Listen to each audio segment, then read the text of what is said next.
अमेरिकेचे president Donald ट्रम्पचा चीन दौरा सध्या ग्लोबल मार्केटसाठी खूप महत्त्वाचा मानला जात आहे. कारण या भेटीमुळे यूएस चीन रिलेशन्स सॉफ्टन होण्याची शक्यता वाढली आहे. गेल्या काही वर्षात यूएस आणि चीनमधील ट्रेड वॉर, टॅरिफ्स आणि जिओपॉलिटिकल टेन्शन्समुळे इंडियाला चीन+1 स्ट्रॅटेजीचा मोठा फायदा झाला होता. अनेक ग्लोबल कंपनीज मॅन्युफॅक्चरिंग आणि सप्लाय चेन भारतात आल्या. उदाहरणार्थ ॲपलने आयफोन मॅन्युफॅक्चरिंगचा मोठा हिस्सा इंडियामध्ये शिफ्ट केला आणि फॉक्सकॉन, पेगाट्रॉन सारख्या सप्लायर्सने इंडियामध्ये एक्सपान्शन वाढवलं. तसंच इलेक्ट्रॉनिक्स आणि सेमीकंडक्टर इकोसिस्टीममध्ये डिक्सन टेक्नॉलॉजीज, टाटा इलेक्ट्रॉनिक्स सारख्या इंडियन कंपनीजला मोठ्या ऑपॉर्च्युनिटीज मिळू लागल्या. आणि ह्या भेटीमुळे कुठल्या सेक्टर्सवर पॉझिटिव्ह किंवा नेगेटिव्ह परिणाम होऊ शकतो हे आपण ह्या व्हिडिओमध्ये बघणार आहोत. पण त्याआधी एक विनंती, आम्ही खूप मेहनतीने हे व्हिडिओ बनवून थोडक्यात पण महत्त्वाची इन्फॉर्मेशन तुमच्यापर्यंत पोहोचवण्याचा प्रयत्न करतो, जी तुम्हाला इन्व्हेस्टमेंट डिसिजन मेकिंगसाठी उपयोगी पडू शकते. त्यामुळे तुम्हाला अशीच माहिती पुढेही हवी असेल तर आपल्या चॅनलला सबस्क्राईब करा.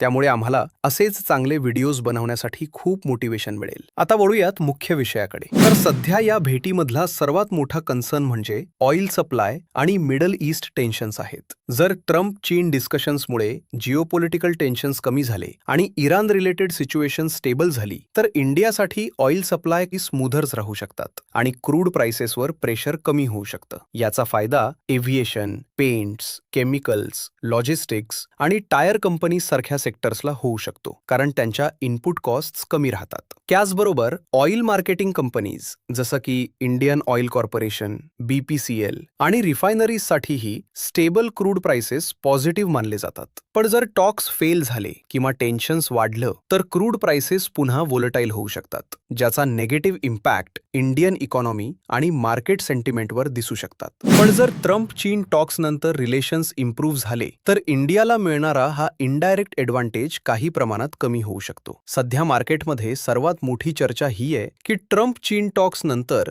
ग्लोबल कंपनीज पुन्हा चीनकडे वळतील का, कारण चीन अजूनही मॅन्युफॅक्चरिंग इन्फ्रास्ट्रक्चर, लॉजिस्टिक्स आणि एक्सपोर्ट इकोसिस्टीममध्ये खूप स्ट्रॉंग आहे. जर यूएस टॅरिफ्स कमी झाले किंवा ट्रेड रिस्ट्रिक्शन्स सॉफ्टन झाले तर काही मल्टीनॅशनल कंपनीज चीनमध्ये एक्सपॅन्शन वाढवू शकतात. याचा नेगेटिव्ह इम्पॅक्ट इंडियाच्या मॅन्युफॅक्चरिंग ग्रोथ स्टोरीवर पडू शकतो, विशेषतः इलेक्ट्रॉनिक्स, टेक्सटाईल एक्सपोर्ट्स आणि स्पेशालिटी केमिकल सारख्या सेक्टर्समध्ये. पण भारत सरकारला ही रिस्क माहिती आहे आणि म्हणूनच आता फोकस फक्त चीन ऑल्टरनेटिव्ह नॅरेटिव्हवर नसून भारत इंटरनली अधिक कॉम्पिटेटिव्ह कसा बनेल यावर आहे. म्हणूनच सरकार semiconductor manufacturing, logistics infrastructure, ports modernization आणि प्रोडक्शन लिंक्ड इन्सेंटिव्ह PLI स्कीम्सवर अग्रेसिव्हली काम करत आहे. त्याचबरोबर भारत आता मिडल ईस्ट, युरोप आणि एशियन कंट्रीज सोबत ट्रेड पार्टनरशिप स्ट्रेंथन करण्याचा प्रयत्न करत आहे, जेणेकरून फ्युचरमध्ये कोणत्याही एका देशावर ऑइल किंवा बाकी कोणत्याच गोष्टींसाठीची डिपेंडन्सी कमी राहील. आता या भेटीचा इम्पॅक्ट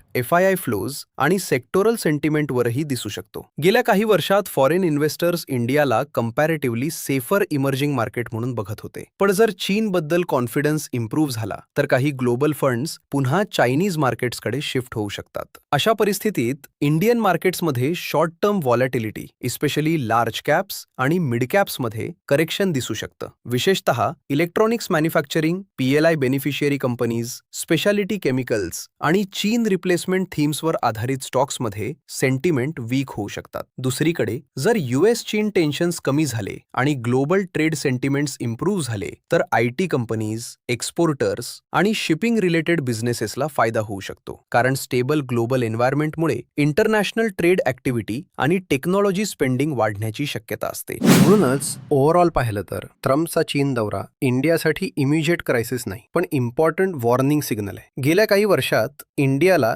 जिओपॉलिटिकल टेन्शन्सचा फायदा मिळाला, पण आता इंडियाला लॉंग टर्म ग्रोथसाठी स्वतःची मॅन्युफॅक्चरिंग स्ट्रेंथ, इन्फ्रास्ट्रक्चर आणि एक्सपोर्ट कॉम्पिटिटिव्हनेस आणखी मजबूत करावी लागणार आहे. पुढील काही महिन्यात मार्केटची डिरेक्शन लार्जली यावर डिपेंड असू शकते की US चीन रिलेशन्स खरंच इम्प्रूव्ह होतात की हा फक्त टेम्पोररी डिप्लोमॅटिक फेज आहे. जर टॉक्स पॉझिटिव्ह डिरेक्शनमध्ये गेले तर क्रूड ऑइल प्राइसेस स्टेबल राहू शकतात, ज्याचा फायदा globally economy growth, inflation control आणि मार्केट सेंटिमेंटला होऊ शकतो. अशा परिस्थितीत IT, shipping, aviation, paints, oil marketing companies, exporters आणि ग्लोबल ट्रेड लिंक्ड सेक्टर्स चांगला परफॉर्मन्स दाखवू शकतात. पण जर टेन्शन्स पुन्हा वाढलं किंवा डिस्कशन्स फेल झालं तर क्रूड ऑइल प्राइसेस आणि इन्फ्लेशन वाढू शकतं आणि electronics manufacturing, speciality chemicals, import dependent sectors आणि हाय व्हॅल्युएशन मिडकॅप्सवर प्रेशर दिसू शकतं. पण US चीन रिलेशन्स पूर्णपणे इम्प्रूव्ह होणं इतकं सोपं नाही. ट्रम्पच्या या भेटीत चीनकडून अतिशय ग्रँड वेलकम दिसल नाही आणि चीनचे सुप्रीम लीडर जिनपिंग स्वतः एअरपोर्टवर स्वागतासाठी आले नाहीत, ज्याकडे जिओपॉलिटिकल एक्सपर्ट्स सिम्बॉलिक मेसेज म्हणून बघत आहेत. दुसरीकडे ट्रम्पची लँग्वेज सुद्धा यावेळी खूप डिप्लोमॅटिक दिसली, विशेषतः